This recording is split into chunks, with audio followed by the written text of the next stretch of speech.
Hello again, and welcome back to ET2 Media. Thank you very much for joining us. Our channel is growing exponentially because of our recent interviews with Louise Blais, who is a human kinetics professor, and she's been sharing these great tips that relate to trail running. Effort is essential to increase your performance, right? You're never going to get better at anything unless you actually work harder than you've worked before. And we've had so many comments from people asking questions and commenting. So we're going to bring Louise back. But in the meantime, I've reconnected with an old friend, Adam Lee, who is an ultra runner, but he's also a podcaster. He's making podcasts about his passion for running.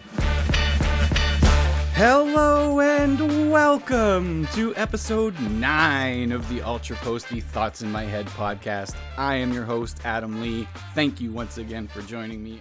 Thank you so much, Eric. I really appreciate being here. It's my first time doing a video chat, so it's all new to me. Well, of course, the first thing I noticed was your hat. You've got the 50-50 hat, and that's because you completed the 50-50 in 2021, a year that was probably one of the most difficult races for the 50-50 because of the weather. Is that right? Yep, there was an atmospheric river, and it was certainly a challenging weekend, but I think, as you know, being out there when it rains, you can only get so wet, and you can't get wetter. You can't get wetter. But you can slip and hurt yourself, and you can get hypothermic. Those things are true, but those races are pretty well supported. So as long as you get aid station to aid station, they'll make sure you're in pretty good shape. So you finish 50 miles. You wake up the next morning knowing now I've got to run 50 kilometers. What's going through your mind? How challenging? Like, were you feeling, I don't know, stiff? Were you feeling rough? I was actually feeling pretty good. I have to put in a lot of credit to Ridgeline Athletics, because that's who I trained with for 9.5 months leading up to the race, and we followed a plan. And the whole time throughout training, the whole thing is, if you follow this, the race will be easy, and that's what it was. The alarm went off in the morning. I got out of bed pretty easily. There was a gentleman that I met in the hotel. The House Sound Inn was doing the race with me as well. We had kind of chatted on the trail a bit the day before, and had arranged to take a cab to the start line that morning together. So it was fun. We were telling stories about all the running we did when we didn't see each other the day before. Got to the start line. I've been doing the Coast Mountain races for quite some time. And I know Gary a little bit, and he was my coach. So the first thing I always do is find him and just say good morning, and and kind of joke. And then you see all the runners, and we're all soaked, and it's just like the gun goes and away you go, and you follow your legs. And I was told throughout training that if you can make it to the first aid station on the Sunday, that's where you should choose whether you should continue or not. That's where you'll know if your body is game. And I felt amazing, and so it was. Wow. Load up and head through. And it's not to say that it was easy in the overall, but it was surprisingly easy to get to the start line on Sunday. I should mention Gary Robbins, for people who don't know, is with Ridgeline Athletics, and he helped me train for my 50 miler, which I did in 2019. The Squamish 50-50, which I think is becoming an iconic race if it isn't already. I believe it was October of 2021 that it was moved to, and that was because of the pandemic originally, and coming up in 2022, it's scheduled for August. You had an experience, you were telling me, that helped you grow as a runner. Can you tell me about that, when you had a DNF, and what that did for your training, and how it kind of changed your mindset in the ultra world? Yeah, absolutely. So that again goes back to training for Squamish 50-50 there. We were doing the Buck and Hell course, but it was myself and a couple of friends. So my wife and a good friend of ours came out to crew us, and we called it the Huck and Bell. And she printed us off bibs, and we had, sweet aid stations that they met us at and everything. It was fantastic. I was super excited. So we got out there early in the morning. It was about 19 degrees, and by midday it was about 32. And throughout that, I apologize because I'm going to jump around here a little bit. One of my fueling strategies this day was I was going to use nut butter for the first time. And my whole reasoning with this was because it was hotter, and I had just had a chat with Coach Gary about using more viscous fuel when it's hotter, because that's easier to break down without protein. And I don't know why, but my mind just went to, oh, meat is protein, nuts are fine. And obviously that's not true. Nuts are jammed with protein. So I started out the day like that. Quickly, I was having a hard time eating just the nut better. I stopped drinking as much. And so what led about 43K in, I fell over in the parking lot. It was the last aid station.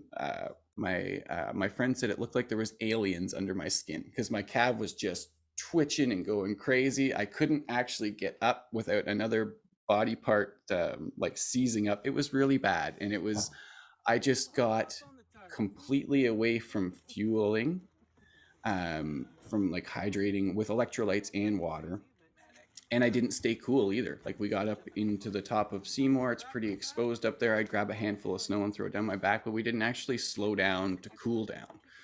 And all of that just led to this complete demise. Like my body shut down. My pee was like almost brown. Like it was bad. And then later chatting it over with Gary, he was so excited that I had just blown up so bad. And he's like, this is so great because you're gonna learn so much from this. And it really was. It was those 5 simple things. It's hydration, electrolytes, food and or fuel, however you want to call that, your pace, and be able to stay cool or warmed. You know, if it's hypothermic October, you need to stay warm. If it's the middle of the summer, you need to stay cool. And if I hadn't failed that day like I did, those lessons wouldn't have set in as well as they did. And it on Sunday at Squamish, I made a really bad choice, about 20K in, because it was about 100K into the weekend. Get to the top of Galactic, and we're heading down, and I'm a pretty good descender. And at this point, the water is nearly to the knees. It's colder than the day before.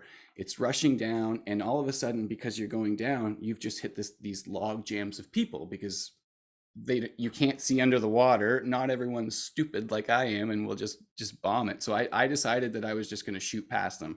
And for about 600 meters, I just ran like a complete moron. There was people like laughing at me and like, oh, see you down there. Like, I hope so. Like, I just went like nuts because I couldn't stand in the cold water behind them.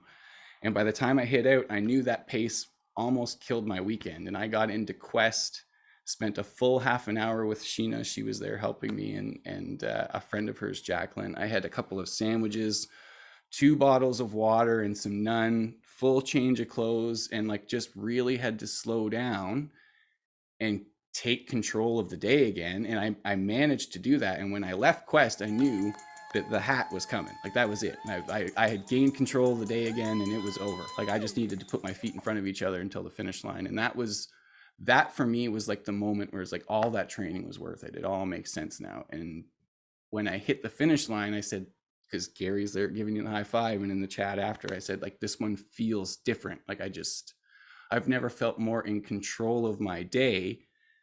And before, I ran a couple of 50s and it's like, oh, that was really challenging. I don't know how I'd ever go further. And now it's just like this whole switch. And it's like, I believe in everyone the same way too. It's not just me. It's like, oh, if you think you can do it, like you can. You right now can do a 50. Like if we get you training and you eat right the whole day and drink right, you will make it. Like we are capable of amazing things as long as we treat our body right to do it. Taking your love of trail running that you're fairly new at, you've only been doing this, for a few years? Trail running? Yeah. Ultra running since 2018. Yeah. Trail running since 15, 14. Yeah. So similar to what I've been doing. So you start a podcast. It's kind of funny because it actually does trail off of the end of Squamish 50/50 and all of a sudden having a whole bunch of time on my hands, not training.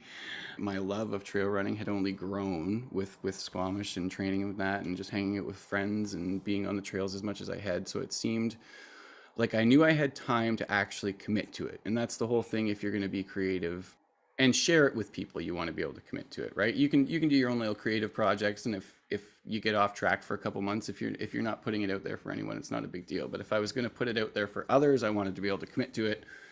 And the time was available. And also a little bit more access to the community too. Not even necessarily like being in with anyone, but just being confident enough after being to races to know how friendly and inclusive everyone is. It's like you can reach out to people. The worst they say is no. What have you learned about podcasts that maybe you didn't know going into it? It's such a huge community, and I knew there was a lot of podcasts out there, but once you're kind of like in it, it's like, holy smokes, they're everywhere. Everyone has a podcast about anything imaginable.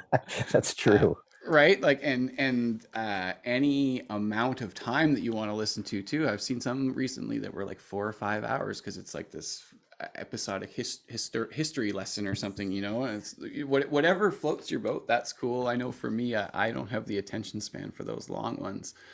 But the thing that I'm noticing, for myself especially, is just that, like, people like to know that the person they're listening to is real, and I don't think that's probably surprising to you from television either. Is just like emotion always works.